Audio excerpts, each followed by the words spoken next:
I'm going to explain DCE and DTE cables. Here's a WAN link with serial cables, channel service unit, data service unit, and the telco. WAN links are often long, so the telco needs to provide a function called clocking or synchronization. It is necessary because just in case one device clock once a bit slow or a bit fast, the WAN link needs a way to adjust or synchronize the clocks on both devices. On a typical WAN link, the telco is in charge of synchronizing everyone's clock. The channel service unit, data service unit monitors the clocking from the telco over the line from the telco. Then, it tells the router the timing, which makes the router synchronize its clock as needed. These two terms refer to whether a device is supplying the clock signal to another device or changing its clock to match another device.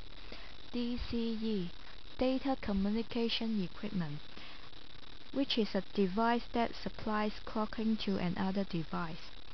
DTE, Data Terminal Equipment, which is a device that receives clocking from another device and adjusts its clock as needed. Here shows a typical WAN link. Router labeled as DTE. Channel service unit on each end, supplying clocking as DCE. Each WAN cable is available as DTE cable or DCE cable, depending on the router's role. In some cases, the router needs to act as the DCE, supplying the clocking function and requiring a DCE cable. Routers typically act as a DCE when two routers sit in a lab at the same location, and a network engineer wants to create a WAN link between the routers for testing, like this. The engineer can cable the two routers together to create a point-to-point WAN link. The two routers' serial interface are cabled together with two cables.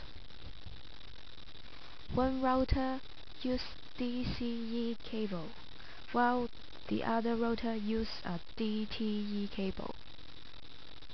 When connecting the cables, the DCE cable swaps the transmit pin and receive pin on the cable. The use of DCE cable makes it possible for the DCE router to provide clocking on the link.